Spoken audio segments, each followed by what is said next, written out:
Ladies and gentlemen, there has been a rather popular post, right? 13.7k views in the past day on good old Tectones Degens. I would recommend you check out this community, but I believe some would say it's not safe for work, so make sure you're checking it out in your own private time. There has been a popular post in Tectones Degens talking about ZZZ and how there's a problem with praising the developers. As you can see over here, this might be a wall of text that's so large that I don't think even Moses could part it, and he worked on the Red Sea. So with that, I wanted to take some time to dig into it because I read the first paragraph of this and I realized that it's a bit more targeted towards Hoyoverse and not actually the game itself, because I think that ZZZ is actually in an okay state. I have been sort of playing and admittedly enjoying some of it on the side, kind of thinking of it more as like a story-based game instead of like a, purely combat-focused action RPG, and I've been getting some value out of the experience. I've had like a lot of story quests piled up, and I've just been like running through them, and it's been alright. So with that, let's dig right on into it. Zenless Zone Zero can be in a good state for you, but it will never be enough given the amount of resources Hoyoverse has. If it was a game of any other company, it would be fine. And this is the starting paragraph. This was the sentence over here that I thought made this a little bit more palatable for the general audience. If it was a game of any other company, it would be fine, but the issue stems from the fact that it is a Hoyoverse game. Specifically, the need to contextualize it in the first place. The game was a sunken ship and they tried to salvage it. I think that's kind of fair to say. I think that's fair to say, ladies and gentlemen, primarily based off the fact that the game launched with the godforsaken TV system that they have essentially completely removed from the game, because let's be honest here. A lot of people played it and they were so turned off by the TVs that they quit it within the first couple of weeks. I tried to hang on. I think I got to like Internaut level 50, and it got to the point where even doing the weekly content like Hollow Zero became so goddamn painful. It would take me about 5 hours or potentially more in playtime on a Sunday to get through and claim all of the weekly rewards. And a big part of that, right, was the massive number of TVs, the massive clunkiness of them, like the massive animations that you would have, the distorted extended dialogue, and the overall experience was one of the worst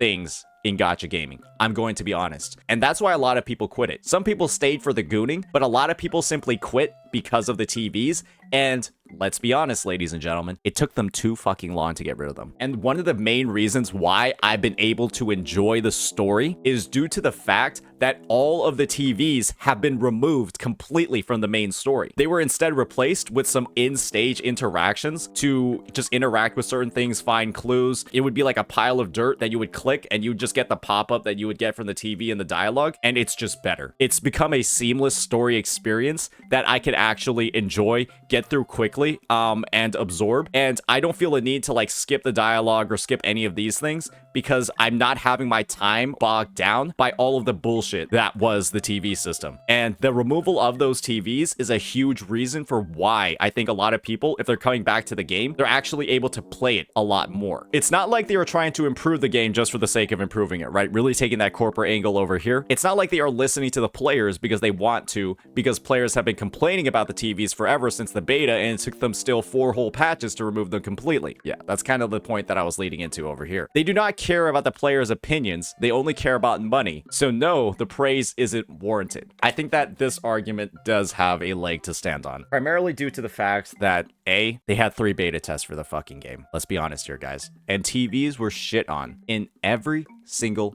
beta test. Every single content creator was talking about how fucking bad the TVs were and how they wanted them removed and how removing them from the game would simply make it far more enjoyable of an experience. And the game launched with as much or potentially even more TVs than there were in the beta tests. And so this kind of like feeds into the idea, right, that the devs simply thought that they could get away with it, extending the playtime, extending the runtime. There's a reason why Honkai Star Rail's main story quest in 3.0 is 10 fucking hours. It's because they want you on the game. They want you to extend your playtime, and TVs were a vehicle, undeniably, to extend your playtime with bullshit that they thought the players would just deal with in order to play the game. TVs were a cost for your enjoyment of the combat, and they realized that, hey, maybe the consumer, maybe the people, that are actually playing this game, they're not going to deal with this bullshit anymore just to play the game. And so I can see where this viewpoint is coming from. And to me, it is a fair one to have. Hoyoverse is a company that has shown time and time again that they do not care about their players. Most people will make fun of Genshin Impact and Dway to go and give him money anyways in ZZZ. The money still goes in the same pocket at the end of the day. I do think that this is more, again, of like a leadership, really like higher up in the command chain sort of point of view on it. I don't think that this is the most fair one to have when we're thinking about the devs. You can imagine that the devs were being influenced by higher ups to add more of these time wasters into the game, to add more of these things that would boost the playtime, just so that they could get all the analytics that they wanted. I don't think that the devs necessarily wanted to add so much bullshit in the form of TVs into the game. And I think the fact that they added in such a great feature of the interactability, way more seamless gameplay, and they were able to do it while, you know, in one patch while removing all the TVs, I believe that in a way, maybe that more seamless gameplay was what they wanted to do at the start, and they were influenced, right, by people like Dway at the top to make and add all that bullshit instead. And to me, this is more of an attack on Dway, but the devs are getting caught in the crossfire. And that's unfortunate, but it is what happens when you have one big company really focused on analytics, really focused on revenue, calling the shots, and, you know, in a sense, screwing over devs who you can tell that the ZZZ devs love what they're doing. You know, just look at Bernice, look at Jane Doe, look at, God forbid, just look at Evelyn. Whatever the fuck is going on over there. You know that those devs love what they're working on. You know that those devs love the game. And that's coming through in their work. Let's be honest here. The game is depthless, and that's the biggest issue. People are getting bored of Genshin Impact and HSR for what? You think some QOL would have made these games more bearable? Maybe less power creep. Maybe less power creep and less annoying fucking endgame modes in Genshin and less annoying enemies. No, the issue is that these games are their core. At their core are mobile games, and thus they make the gameplay not have any depth so that the brain rot kids can just spam one touch and be done with it. This will cause problems in the future because the people will just get bored of it. Grand Blue Fantasy and fucking Fate Grand Order are 10 years old shitty mobile games with more depth than HSR. Is this true, chat? Do Grand Blue Fantasy and Fate Grand Order have more, I guess, complexity than HSR? They do, right? Not by a lot, but yeah, no, they don't. That's kind of pushing it. FGO is match the color. Well, HSR used to be match the color. Now with Super Break, the color doesn't matter, so you just hit stuff. HSR used to be match the color, but then they added Super Break, and now you don't care about the color anymore. Doesn't that just hurt the argument? Yeah, true, fair, yeah. Wait till Hyper Break, buddy? Yeah. So I think that the implementation of things like Super Break, the things like follow-up attack, the things like these hyper-synergistic teams that are just literally, I believe HSR is actually a pay-to-win game, where winning in this situation is simply ignoring all of the other mechanics that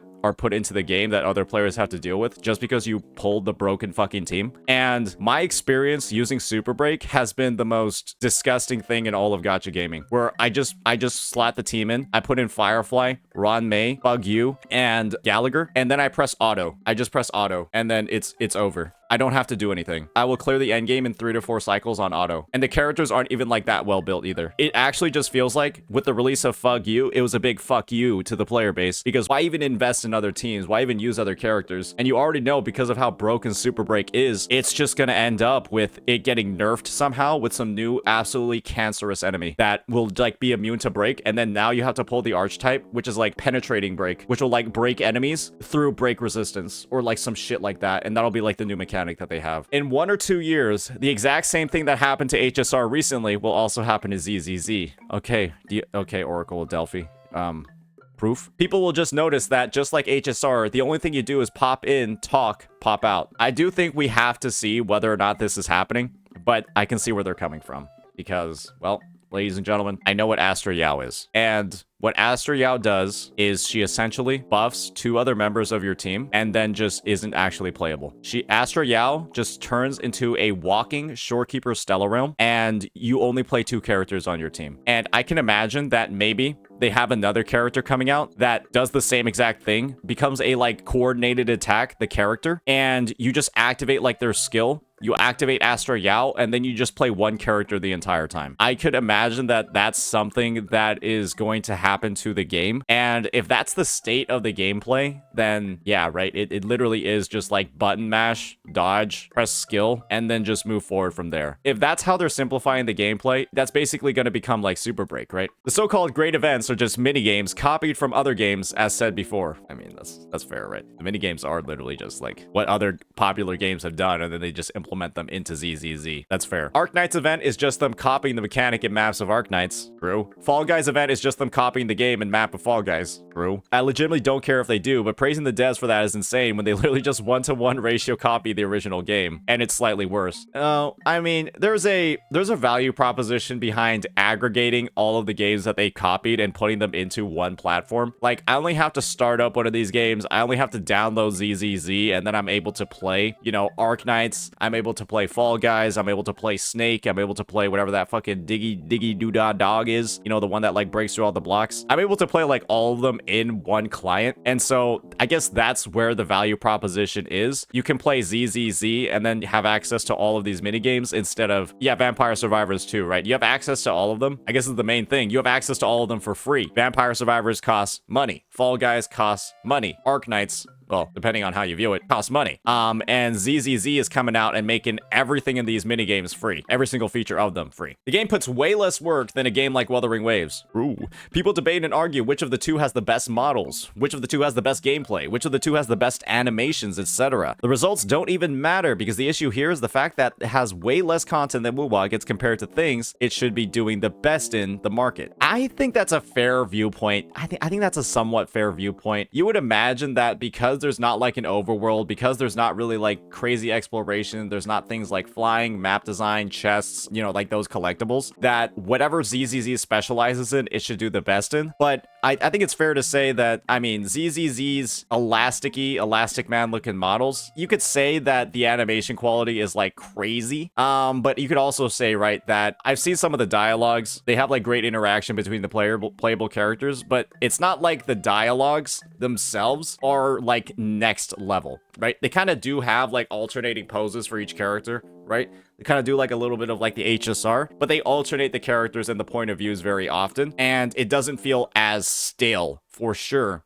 as other Hoyoverse games. And so I think ZZZ stands out in particular compared to other Hoyo games, but I don't think that it's like a crazy winner takes all when WoWa's in the conversation for sure. On top of making things way more like ZZZ, okay, sure. WoWa devs have also said that they will make huge content patches every 6 months, while we were told to believe that thanks to Genshin Impact that this was only possible every 12 months. Now you tell me, given the amount of time ZZZ devs have and the amount of work they do, where does this work and money go? Well, let's be honest here, ladies and gentlemen. 1.5 is kind of a small patch. That's fair, right? 1.5 is kind of a small patch. I heard that the story in it is like 1.5 hours or 2 hours, right? You don't think it is? 1.5 is a horrid patch, 2 hours. Into Hoyo's atomic nuclear power plant. 1 hour to 2 hours is the duration of it. Story was short and kind of mid. Recycled date locations. Yeah, it was nothing. Ellen plus Astra plus events, don't think it's filler. I think the definition of filler is a 1 hour patch. I think a 1 hour patch is a 1 hour story patch. 1 to 2 hour story patch is literally the definition of filler. I don't think you can argue that it's not filler at all. Similarly, right, ZZZ has had a lot of filler patches. 1.1 with Ching Yi and Jane Doe, that was a filler patch. The patch with Lighter and Yanagi, 1,000,000% a filler patch. And then the patch with Astra Yao and Evelyn, that's another filler patch. To be fair, WoWa 1.2 and 1.4 were filler patches too. Yeah, they were. You could argue that 1.2 and 1.4 were filler patches, but guess what? Then they released 2.0, and that was the best patch in Gacha Gaming. And ZZZ's on its third filler patch. While instead of WoWa getting its third filler patch, we got 2.0. And by all means, by what we're seeing, 2 new characters coming in 2.1, I don't think 2.1 is going to be a filler patch. WoWa had the best filler patch with XLY, and she was the best filler patch in Gacha Gaming. I agree. It was probably the best filler patch that Gacha Gaming has had. Unfortunately, Zhang Liao's story quest is not repeatable. But I would say that 2.1 isn't going to be looking like a filler patch, primarily due to the fact that 2 new characters are releasing. That guarantees 2 new story quests, and they just released a new region too. And the devs have openly admitted before 2.0 that they were rewriting the story and kind of just playing catch up. And so 1.2 and 1.4 being filler patches because they're playing catch up and rewriting the story makes sense. And now they have a way more firm baseline for the work cadence moving forward. And they've already committed, right, to big version updates every 6 months. And so I imagine that 2.x or whatever might have like one filler patch at most, but I'm not even, I mean, based off the quality of the filler patches we've already gotten, I'm not even sure how like bad it's going to be. And so yeah, I can see the viewpoint that ZZZ already having 3 filler patches this early on in its life cycle is a little concerning. ZZZ devs had a big opportunity after 1.4 being very positively received to kind of hit it out of the park with 1.5. That's fair to say. It is fair to say that if ZZZ 1.5 was as big of a banger patch as 1.4, then ZZZ would be a lot more popular right now. And you could view 1.5 being a relatively mid patch from what it's been able to cover. It almost feels like the devs are taking their foot off the gas pedal. After the smashing success that was version 1.4, now it feels like they're taking their foot off the gas pedal and maybe getting lazy, maybe getting complacent again, maybe putting in less effort than they need to when they know that they can go like full steam ahead and continue wowing the consumers. Does that make sense, guys? Is that a fair approach? I think that's a fair approach to have. They could have hit it out of the park, but they settled for like a double. They could have gone for the home run, but they settled for like a double. It's simple. Everything goes into the next money sinker. Potentially true. Hoyoverse's strategy is just to pump games out and make a new, shitty, depthless game, all while recycling their same characters they have been doing for 10 years, just so that they can print and milk even more of their fan base. They will make sure to use the most tight budget to take the most money out of you. And yes, that's normal from a company, but it's also normal from a customer point of view to understand that and tell them to fuck off when they are abusing it, instead of praising them. I think that we need a bit more of a firm track record from ZZZ. However, you can view the fact that they've had 3 filler patches already as that track record. And I think I kind of hit on it in the previous point. They could be doing a lot more. They could be doing more to gain the goodwill of the players, knowing that they already had a really, really great update in 1.4. Are you saying that ZZZ has not had 3 filler patches? Are you arguing against ZZZ having 3 filler patches? How are patches where the main story doesn't progress and you only have character side quests? How is that not a filler patch? There's no main story progression and you only have character side quests. How is that not a filler patch? I think it depends on the other content of that version, not just the main story. So a filler patch, by definition, for a majority of the player base, I'm thinking like 99%, you're probably like the 0.01. A filler patch is when the main story does not progress at all and all you have in the version is side stories that give you more context on the world or the characters, but again, nothing about the main story. 1.1 did not progress the main story at all. You had Jane Doe's fantastic adventure with fucking thugs. 1.3 was where you had the fucking Yanagi, the whole lighter thing. You just learned more about Yanagi and how capable she is. No progression in the main story. And now in 1.5, again, there's no progression in the main story, and you just find out about Astra Yao and Evelyn. I think Yanagi is quite important and not filler. Nothing happens. Literally nothing happens. The only important thing from the 1.3 quest is that Miyabi's data gets uploaded. That is the only actual thing that happens for the main story progression. Miyabi gets her data uploaded, and that happens literally at the end. Everything else is actually completely fucking irrelevant. That's it. And so if there is one sentence of dialogue that is actually important to the main story, it is 1,000,000% filler. And so you can probably tell, Wotans, your view of filler is simply wrong. Your view of filler is simply incorrect. And you're just using a different definition than pretty much every single person and saying that it's not true. And in most situations, you call that delusional. So just, I guess, for some reason, you use different definitions of words than everybody else. And if that's the route that you want to take, go for it, buddy. All in all, what have the ZZZ devs done in the past few months since the release of the game? Well, they've shown that power creep is going to be rampant and extremely bad. Miyabi, put Ellen in the bin. Put Ellen in the bin. Put her in the video store. That's all she's going to be used for, buddy. Just put her in the video store. They added the ability for your players to be in the open world. It's fair to say this took quite a fucking long time to do. Took a long time to add walking animations. Walking and basic running animations to the characters. Kind of a little bit too long. Something that should have been in the game day one, and that essentially costed them 0 effort because all the characters already have animations to walk. Notice how they conveniently didn't even add idols because that would have given them even more work. Is that true? I guess I'm always walking in ZZZ, so I never know. Do they actually not have idle animations when you just like AFK on them in the overworld? They don't? Oh man. Quality of life. Every game adds quality of life over time. I think it's fair to say that ZZZ's quality of life is them removing features from the game. Their quality of life, a lot of it has been actively removing features from the game that made it worse. Their quality of life is them removing quality of death from the game.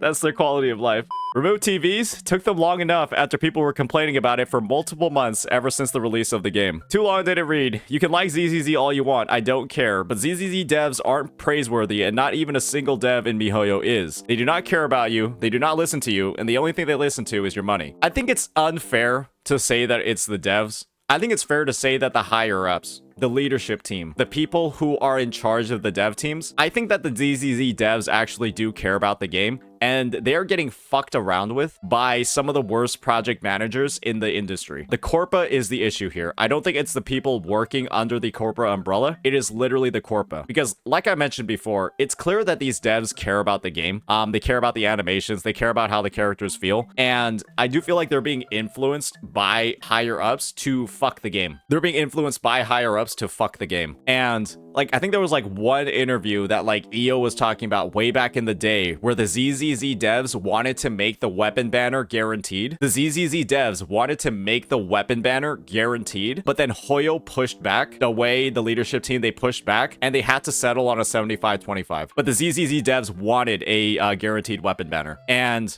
you know, when that's kind of like the news that's like coming out, that's kind of like what some of the rumors are. That's kind of sad because we know what the guaranteed weapon banner does for a game like Wuthering Waves. And if that's what the ZZZ devs wanted and they weren't able to do that because Dwayne needs to buy his 17th yacht and fuel his 69th nuclear reactor, that kind of sucks. But yeah, I might be getting the details on that wrong, but I mean, I do remember them pushing for some more generosity on the weapon banner. So I'm not exactly sure what the scope of it is. So with that, that's my overview of it. I think the ZZZ devs are actually pretty decent, but they're getting fucked by Hoyoverse. And that, ladies and gentlemen, that's a huge shame when good dev teams are held back by assholes in leadership. So with that, let me know what you all think.